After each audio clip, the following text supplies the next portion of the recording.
மத்திய மாநில அரசுகளை கண்டித்து ஆர்ப்பாட்டத்தில் ஈடுபட்ட முன்னாள் முதலமைச்சர் நாராயணசாமி உள்ளிட்ட 100க்கும் மேற்பட்ட காங்கிரஸ் கட்சியினரை போலீசார் கைது செய்தனர்.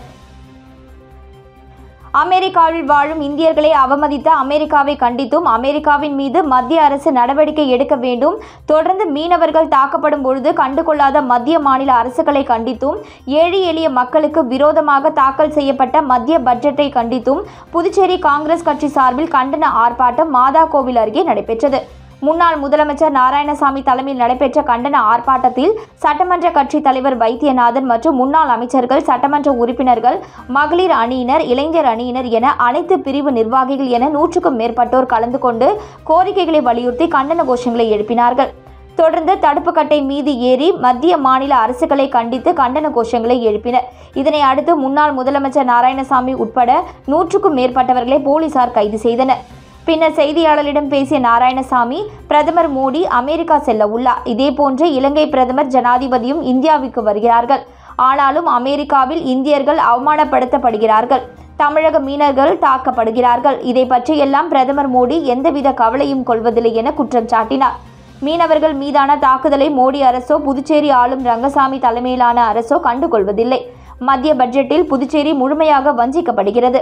ஆனால் இந்த பட்ஜெட்டை ரங்கசாமி பாராட்டி பேசுகிறார்.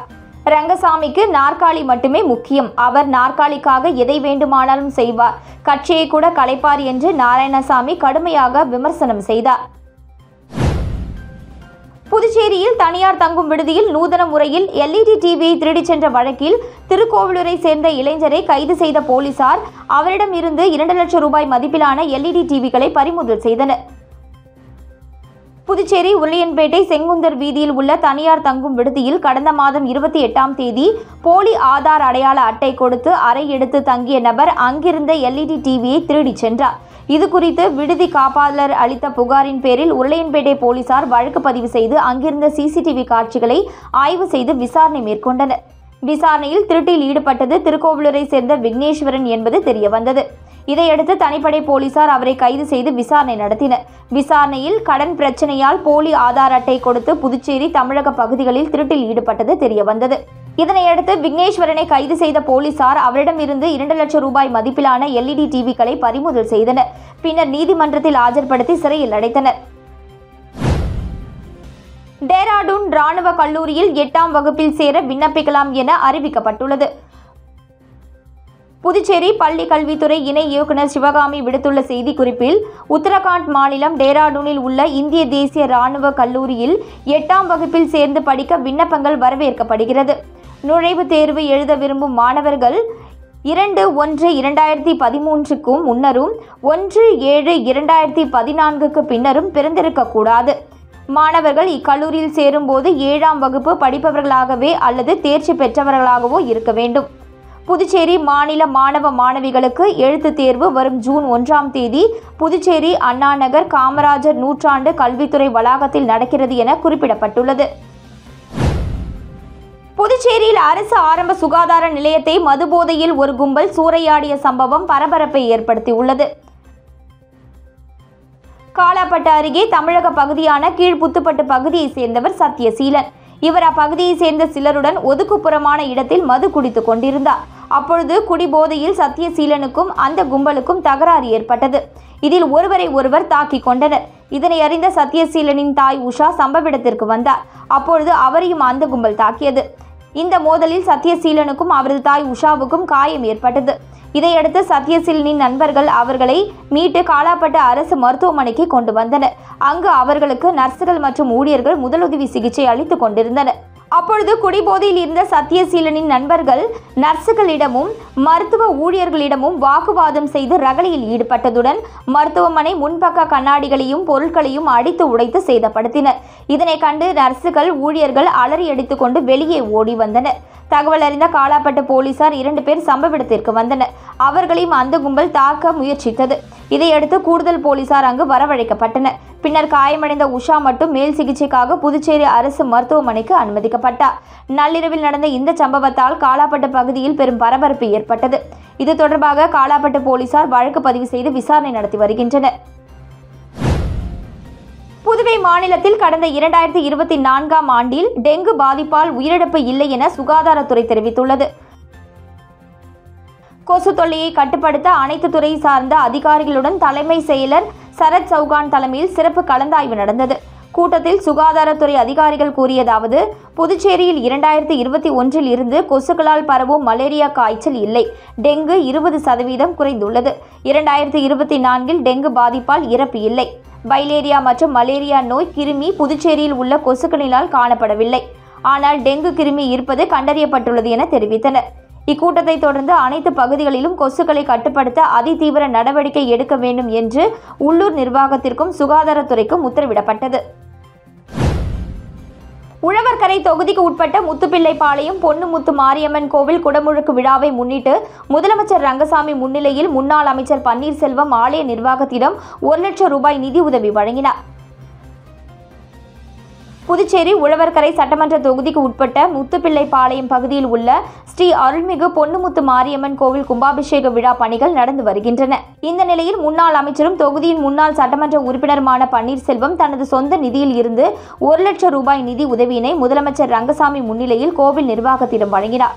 இந்த நிகழ்ச்சியில் கோவில் நிர்வாகிகள், முத்துப்பிள்ளைப்பாளையம் பகுதி முக்கிய நிர்வாகிகள், தொகுதி என்ஆர் காங்கிரஸ் நிர்வாகிகள் திரளாக கலந்து கொண்டனர். புதுச்சேரியில் நடக்கும் தீயணைப்பாளர் மற்றும் வாகன ஓட்டுநர் பணிக்கான எழுத்துத் தேர்வை 2093 பேர் எழுத உள்ளனர். புதுச்சேரி தேர்வு கட்டுப்பாட்டு அதிகாரி பங்கஜ்குமார் செய்திக்குறிப்பில், புதுச்சேரி தீயணைப்பு துறையில் தீயணைப்பாளர் மற்றும் டிரைவர் நிலை 3 பணியிடத்திற்கான எழுத்துத் தேர்வு நாளை 9ஆம் தேதி 5 மையங்களில் நடக்க உள்ளது. காலை 10 மணி முதல் மதியம் 12 மணி வரை நடக்கும் இத்தேர்வை 2093 தேர்வர்கள் எழுத உள்ளனர். விண்ணப்பதாரர்கள் ஹால் டிக்கெட்டில் குறிப்பிட்டுள்ள தேர்வு மையத்தில் மட்டுமே தேர்வு எழுத அனுமதிக்கப்படுவர். ஹால் டிக்கெட்டில் அவர்களது பாஸ்போர்ட் அளவு புகைப்படத்தை ஒட்டி கையொப்பமிட்டு எடுத்து வர வேண்டும். ஆதார், வாக்காளர் அடையாள அட்டை, ஓட்டுநர் உரிமம், பாஸ்போர்ட், வருமான வரி, பான் கார்டு ஆகியவற்றில் ஏதேனும் ஒன்றின் அசலை கட்டாயம் கொண்டு வர வேண்டும். ஹால் டிக்கெட்டினை இணையதளத்தில் டவுன்லோடு செய்து கொள்ளலாம் என குறிப்பிடப்பட்டுள்ளது. புதுச்சேரி அருகே 3.5 வயது மகனுடன் தனியே நடந்து சென்ற பெண்ணிடம் பட்டப்பகலில் குழந்தையின் கழுத்தில் கத்தியை வைத்து மிரட்டி பெண் கழுத்தில் அணிந்திருந்த 7 சவரன் தாலி செயினை பறித்து கொண்டு ஸ்கூட்டியில் தப்பிச் சென்ற நபரை போலீசார் தேடி வருகின்றனர். புதுச்சேரி அருகே உள்ள தமிழக பகுதியான கண்டமங்கலம் காவல் நிலையம் எல்லைக்குட்பட்ட குரான்பாளையம் கிராமத்தை சேர்ந்தவர் மணிவண்ணன். இவரது மனைவி ஐஸ்வர்யா. இவர் நேற்று மதியம் குரான்பாளையத்தில் இருந்து தனது 3.5 வயது மகனுடன் திருமங்கலம் நோக்கி தனியே நடந்து சென்றுள்ளார். அவர் குரான்பாளையம் ஏரிக்கரை அருகே சென்றபொழுது அவ்வழியாக ஸ்கூட்டியில் வந்த ஒரு நபர் அந்த பெண்ணை வழிமறித்து திடீரென அவரது மகனின் கழுத்தில் கத்தியை வைத்து கொலை செய்து விடுவேன் என மிரட்டி ஐஸ்வர்யா அணிந்திருந்த 7 சவரன் தாலி செயினை பறித்து கொண்டு கண் இமைக்கும் நேரத்தில் தப்பிச் சென்றுள்ளார். அந்த பெண்ணின் கதறல் சத்தம் கேட்டு அப்பகுதியை சேர்ந்த இளைஞர்கள் ஒன்று திரண்டு இருசக்கர வாகனங்களில் நாலாபுரமும் சென்று தேடியும் மர்ம ஆசாமியை கண்டுபிடிக்க முடியவில்லை. இச்சம்பவம் அப்பகுதியில் காட்டுத்தீயாய் பரவியது. இந்த நிலையில் சுற்றியுள்ள கிராம சாலைகளில் அமைக்கப்பட்டுள்ள சிசிடிவியை ஆராய்ந்தனர். அப்பொழுது ஆண்டிபாளையத்தில் பதிவாகி இருந்த வீடியோ காட்சியை தாலி செயினை பறிகொடுத்த ஐஸ்வர்யாவிடம் காண்பித்தனர். அந்த நபர்தான் கத்தி முனையில் தாலி செயினை பறித்து சென்றவர் என்பதை அடையாளம் காட்டினார். இது குறித்து ஐஸ்வர்யா கொடுத்த புகாரின் பேரில் கண்டமங்கலம் போலீசார் வழக்கு பதிவு செய்து தாலி செயினை பறித்து சென்ற மர்ம நபர் ஆசாமியை தேடி வருகின்றனர். புதுச்சேரியின் வேளாண் துறை சார்பில் 3 நாட்கள் நடைபெறும் 35வது மலர், காய்கறி மற்றும் கனி கண்காட்சியை துணைநிலை ஆளுநர் கைலாஷ்நாதன் தொடங்கி வைத்து பார்வையிட்டார். புதுச்சேரி மாநில வேளாண் துறை சார்பில் ஆண்டுதோறும் மலர், காய்கறி மற்றும் கனி கண்காட்சி நடத்தப்பட்டு வருகிறது. அதன்படி இந்த ஆண்டும் புதுச்சேரி தாவரவியல் பூங்காவில் இன்று முதல் 3 நாட்கள் நடைபெறும் கண்காட்சியை துணைநிலை ஆளுநர் கைலாஷ்நாதன் தொடங்கி வைத்தார். இந்த நிகழ்ச்சியில் முதலமைச்சர் ரங்கசாமி, சபாநாயகர் செல்வம், வேளாண் துறை அமைச்சர் ஜெயக்குமார், சட்டமன்ற உறுப்பினர்கள் அனிபால் கென்னடி, கல்யாண சுந்தரம் மற்றும் துறை அதிகாரிகள் கலந்து கொண்டனர். தொடர்ந்து துணைநிலை ஆளுநர், முதலமைச்சர் உள்ளிட்டோர் கண்காட்சியினை வண்ண பலூன்களை பறக்கவிட்டு காட்சிப்படுத்தப்பட்டிருந்த மலர்கள், காய்கனிகளை பார்வையிட்டனர். குறிப்பாக கண்காட்சியில் திராட்சையில் வடிவமைக்கப்பட்ட திருவள்ளுவர், ஜல்லிக்கட்டு காளையை அடக்கும் வீரன், ரோஜா உள்ளிட்ட மலர்களால் அலங்கரிக்கப்பட்ட ரயில் என்ஜின், மலரால் ஆன வயலின், சேவல் உருவங்கள், புஷ்பா படத்தில் இடம்பெற்ற மாட்டு வண்டி, செம்மர கட்டைகள் நிறம் பூசப்பட்டது மற்றும் கல்மர பூங்கா ஆகியவை இடம்பெற்றன. மேலும் கண்காட்சியை வீரிய காய்கறிகள், கனி ரகங்கள், மலர் ரங்கோலி, தோட்டக்கலை சாதனங்கள், பிரதான தோட்டக்கலை பொருட்களின் உற்பத்தியாளர்களின் விற்பனை அரங்குகள், இசை நடன நீரூற்று, சிறுவர்களுக்கான ரயில் ஆகியவை இடம்பெற்றுள்ளது. இக்கண்காட்சியை பார்க்க ஏராளமான பொதுமக்கள் மற்றும் சுற்றுலா பயணிகள் வருகை புரிந்து புகைப்படங்கள் மற்றும் செல்ஃபிகள் எடுத்து மகிழ்ந்து வருகின்றனர். காரைக்கால் ஊழியப்பத்து பத்ரகாளியம்மன் ஆலய ஆண்டு திருவிழாவை ஒட்டி நடந்த அம்மன் வீதி உலாவில் திரளான பக்தர்கள் கலந்து கொண்டு சுவாமி தரிசனம் செய்தனர். காரைக்கால் மாவட்டம் நிரவி திருப்பட்டினம் தொகுதி உட்பட ஊழியப்பத்து பகுதியில் அமைந்துள்ள பழமை வாய்ந்த ஸ்ரீ பத்ரகாளி அம்மன் ஆலயத்தின் ஆண்டு திருவிழா கடந்த 4 நாட்களுக்கு முன்பு பந்தக்கால் முகூர்த்தத்துடன் தொடங்கியது. இதற்கிடையே வீதி உலா நிகழ்ச்சி நடைபெறுவதில் சில சிக்கல்கள் ஏற்பட்டது. இதனை அடுத்து ஊழியப்பத்து மக்கள் மாவட்ட ஆட்சியர் மணிகண்டனை சந்தித்து முறையிட்டனர்.